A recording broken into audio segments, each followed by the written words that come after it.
Have you ever felt like you were running from something? A task, a responsibility, maybe even a calling? What happens when the thing you're running from is so big, so immense, that it feels like you're running from destiny itself? This is a story about a man who tried to do just that. A story that begins not with a hero, but with a runaway.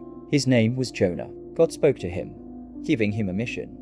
Go to the great city of Nineveh and speak out against its wickedness. Nineveh was a place of legend, a sprawling metropolis, powerful and feared. The thought of facing it alone, of delivering a message of condemnation, filled Jonah with a deep, paralyzing dread. So, what did he do? He ran. He didn't just walk away. He fled. He headed down to the port of Joppa, seeking the farthest possible escape. He found a ship bound for Tarshish, a place in the opposite direction, a city at what felt like the very edge of the world. He paid his fare, went aboard, and descended into the ship's hold, hoping to disappear, to outrun the voice that called to him. He thought that by crossing the sea, he could somehow leave his destiny behind. But you can't outrun the ocean's master. As the ship sailed, a violent storm erupted from a clear sky. The wind howled, and the waves crashed over the deck with monstrous force. The ship groaned, threatening to break apart. The seasoned sailors, men who had spent their lives on the water, were terrified.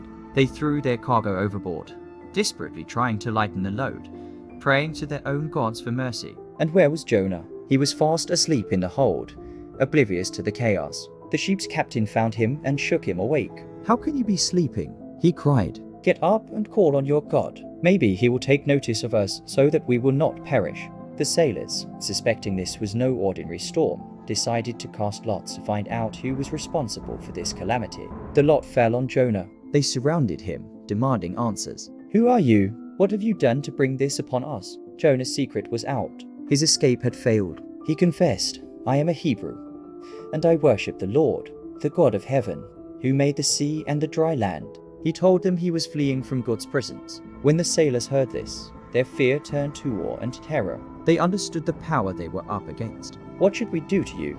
they asked, "to make the sea calm down for us?" Jonah knew there was only one way. His flight had endangered everyone around him.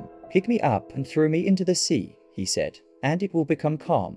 "I know that it is my fault that this great storm has come upon you." The sailors hesitated. They didn't want to condemn a man to the depths. They rowed with all their might, trying to reach the shore, but the storm only raged more fiercely. Finally, seeing no other choice, they prayed to Jonah's God for forgiveness, lifted him up, and cast him into the raging sea. And instantly, the wind died down, and the waves grew still. The water became as calm as glass. But Jonah's story didn't end there. As he sank into the dark, churning water, something incredible happened. A great fish, appointed by God, swallowed him whole. Jonah was alive, trapped in the belly of the beast, in the deepest, darkest part of the world. For 3 days and 3 nights, he was in that darkness. It was there, in the belly of the fish, surrounded by the depths, that Jonah finally stopped running. He couldn't go any further. He had hit rock bottom, literally, and in that profound isolation, he began to pray. Not a prayer of escape, but a prayer of surrender, of repentance, of hope. He realized that even in the darkest pit, God was still with him. He acknowledged his failure and reaffirmed his faith, promising to fulfill the vow he had broken. After 3 days, the fish vomited Jonah onto dry land. He was given a second chance. The call came again. "Go to the great city of Nineveh and proclaim to it the message I give you." This time, Jonah didn't run. He obeyed.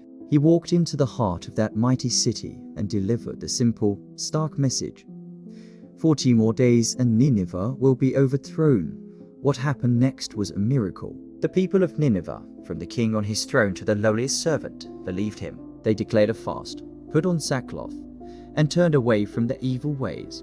And God, seeing their genuine repentance, had compassion and did not bring about the destruction he had threatened. Jonah's journey is more than just an ancient tale. It's a reflection of our own lives. It's about how we react when faced with our fears and responsibilities. It shows us that running away only leads to bigger storms, but turning back, even from the darkest of places, can lead to redemption and unexpected grace. It reminds us that second chances are real, and that true change is always possible. Thanks for watching. If this story resonated with you, hit that like button and subscribe for more journeys into the stories that shape our world. We'll see you in the next one.